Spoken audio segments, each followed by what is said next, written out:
Unlock 1 के हवाले से कुछ रिलैक्सेशंस दी हुई है, तो इस हवाले से क्या SOPs पे अमल हो रहा है।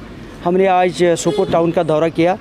इसके अलावा जो है लास्ट टाइम जब बारामूला डिस्ट्रिक्ट के केसेस बढ़ गए थे, पॉजिटिव केसेस, उसमें ख़ास तौर से हमारे 70 जो है केसेस वो आ गए थे जो प्रेग्नेंट लेडीज़ से जुड़े हुए थे। तो जब हमने टीम के साथ डिस्कस कर लिया और पता लगा कि वो प्राइवेट क्लिनिक्स से लेकर के बहुत सारी जगहों पे लोग जाते हैं, तो वहाँ से वो जो है इन्फेक्शन एक जगह से दूसरी जगह फैलता है।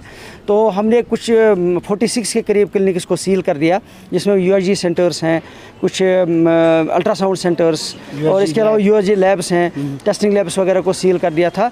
लेकिन हमने इस बीच में उनके लिए एक SOP तैयार किया और SOP हमने रिसेंटली उनके साथ डिस्कस कर लिया। और मुझे पूरी उम्मीद है कि जिन जिन लोगों ने उन SOPs के चलते हुए अपना इंफ्रास्ट्रक्चर जो है वो तैयार कर दिया है, कोविड के एंगल से सेफ़ है, उन लोगों को हम जो है एक अंडरटेकिंग उनसे लेते हैं कि वो SOPs पे अमल करेंगे। BMO कंसर्न बाज़ाब्ता उस पर इंस्पेक्शन करता है और कहीं कहीं रैंडमली जो है डिप्टी CMO, और मैं खुद भी बहुत सारी जगहों पे गया हूँ, जैसे आपने देखा कि अभी सोपोर में मैं 3-4 जगहों पे खुद गया हूँ।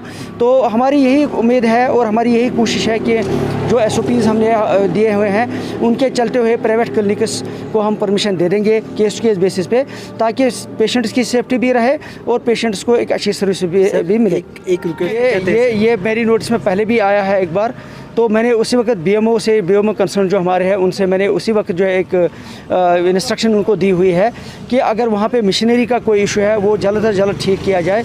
जहाँ हम ये कहते हैं कि प्राइवेट क्लिनिक सेंटर्स में इंफ्रास्ट्रक्चर ठीक होना चाहिए, कोविड के एंगल से सफाई होनी चाहिए, कोविड के चलते हुए बाकी इंतजाम होने चाहिए, वहीं पर पहला फ़र्ज़ ये बनता है कि हम गवर्नमेंट हॉस्पिटल्स में अपना सेटअप ठीक करें। जब हमने प्राइवेट क्लिनिक सेंटर्स को सील किया, हमने एक स्पेशल ड्राइव पहले अपने हॉस्पिटल सेंटर्स में चलाया, जहाँ हमने जो है हमारा स्टाफ है उनकी स्क्रीनिंग, उनका टेस्ट करवाया, मशीनरी साफ़ करवाई और खुशकिस्मती से हमारे यहाँ कोई पॉजिटिव केस नहीं निकला। जबकि प्राइवेट क्लिनिक्स में हमें एक डॉक्टर साहब और 5 पेशेंट जो है वो पॉजिटिव निकले, उसके चलते हुए हमने उन क्लिनिक्स को सील कर दिया था। लेकिन अब चूँकि हमने जो नेगेटिव निकले हैं और जिनको हमने सर्टिफिकेट इशू कर दी है, उन सारे लोगों को हमने केस टू केस बेसिस से जो है परमिशन इशू करना शुरू कर दिया है। मुझे पूरी उम्मीद है कि जहाँ जहाँ कहीं हालत के हवाले से कुछ इशूज़ हैं, कुछ इंफ्रास्ट्रक्चरल गैप्स हैं, उनको हम आने वाले दिनों में दूर। डिमांड पहले थी, लेकिन हमारी उनके साथ जब मीटिंग हुई, हमने उनको कहा कि आप रोटेशन अपना खुद बनाएं।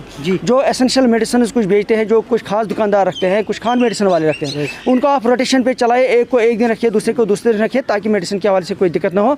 लेकिन आने वाले दिनों में 1-2 दिनों में हम उसका रिव्यू कर रहे हैं। Will take full care of जितना पेशेंट केयर के लिए हमें करना होगा, इंशाल्लाह उन सारी चीज़ों का ख्याल रखें।